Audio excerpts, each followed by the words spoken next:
Hello, everyone, and welcome to the Jacinda Show. So happy to have you. Now, before we get started, I want to ask you to do something very special for me. I want you to call your neighbors, call your friends and family, call your loved ones, anybody who you care about, and have them tune in right now because we're going to give you some very valuable information over the next half an hour. Now, everybody knows that my show, I love to entertain, I love to inspire, but most of all, I love to educate.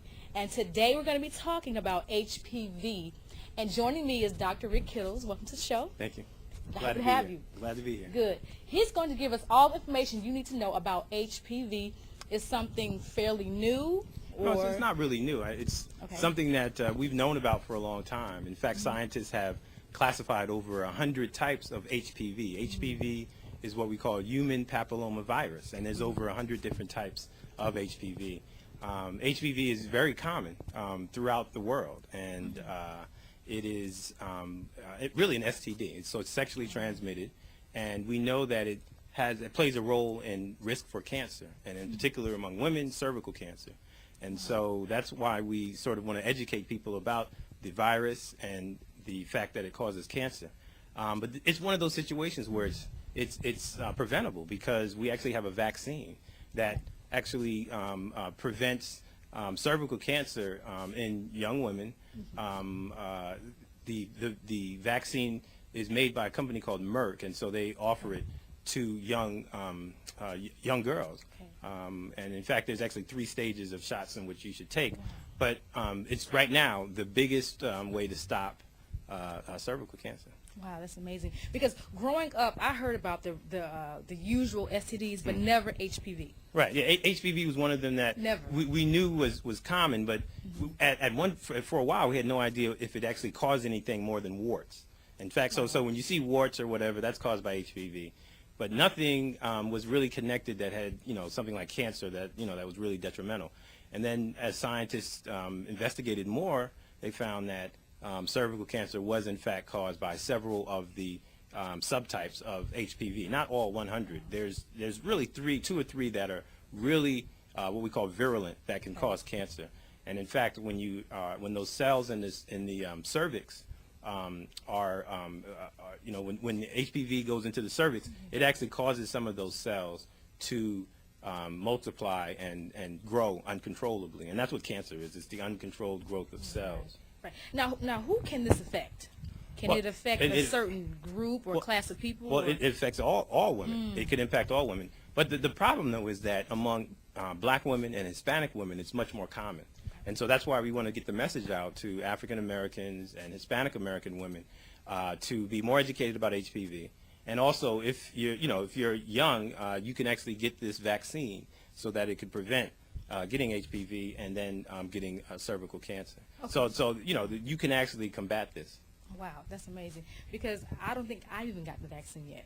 So I'm guilty. So I have to go and get vaccinated. Well, the vaccine just emerged within the last 10 years. And it's really targeted for really young children, adolescent girls between the ages of, I believe, 9 and 16.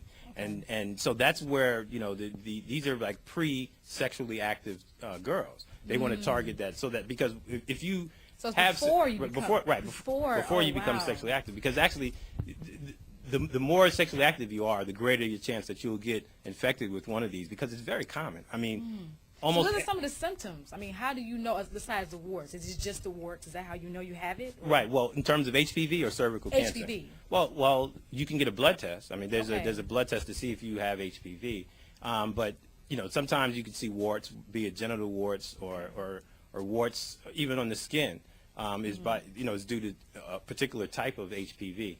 But there's no sort of clear symptoms of you having it besides warts. Okay. Now, in terms of cervical cancer, if your cervical cells are becoming cancerous, then ultimately you might have painful periods, a lot of bleeding during periods, pain in the lower back, and that's as the cancer advances. So that's why a Pap smear probably will be important. Very, very important. So 2 things that you can do to combat cervical cancer is if you're young, you want to get the vaccine. Vaccine. Right. That's number 1. Right. Okay. So and then also. You could make sure you get regular Pap smears as you become older, because once when we identify that there could be some lesions there in the cervix, or potential cancer, we can then combat it. The earlier the better. You know what I'm saying? Yes. Early detection saves lives. And so, you know, we want women to know that they have to go for a regular pap smear, and that's a big way to control See, this. awareness brings about change. Well, at least it should. That's right. Awareness should bring about change. Now, first of all, we're going to backtrack here. Tell me a little bit about your a physician here at University of Chicago. No, I'm not a physician. I'm a research scientist, so I'm a Ph.D. Okay. So I study genes and how genes impact cancer. And so we look at a lot of different genes in the body, and my research mainly focuses on prostate cancer. But I also, since I'm a cancer researcher, I'm African American, I have a very strong connection in the African American community, and so I do a lot of cancer education. And in fact, we have a program here at the University of Chicago Comprehensive Cancer Center where we go out into the community. We have health fairs and cancer forums with the community, teaching people about healthy behaviors and risks for cancer. And so we have an event coming up. Yes, tell us about that. Yeah, March 20th, right? March 20th, yeah. It's going to be at Kennedy King College, which is off 63rd and Halsted here in Chicago on the south side. And so this will be our third HPV forum where we'll have people from the community come in, and we'll have some scholars talk about HPV. And these are scholars who can talk to the general public. So it's not going to be one of these, you know, ritzy sort of everybody boring. Can come, right? Right, everybody can come. In fact, we really are going to make the call out for women to bring their daughters because, you know, this is something that actually could, you know, we could stop this generational killer, because there's some families that have been hit by cervical cancer multiple generations. And so we want to be able to target those families and say, hey, you know, there's a way to stop this. And the first way is to, like I said, young daughters get the vaccine. Older women get the pap smear regularly. Right, and it's something to be afraid of, right? No, it's not. I mean, and don't be afraid. I mean, because I know fear sometimes will just paralyze you. But one of the things that we have to do, whether it's dealing with cervical cancer or prostate cancer, lung cancer, or breast cancer, we have to be proactive. We have to, you know, we have to take our health in our own hands, and so that's what we try to give to the community in terms of education. Is that, you know, you don't have to be passive in this. You know, don't just lay there and say, oh well, I might have this big C, you know, the cancer. No, you should go out and get screened regularly. And if you do have it, unfortunately, then you could go in and get some kind of treatment. But of course, screening is very important. We're going to take a quick commercial break. We'll be right back to hear more on HPV and preventive methods. Stay with us. Seasons Catering, specializing in Southern cuisine.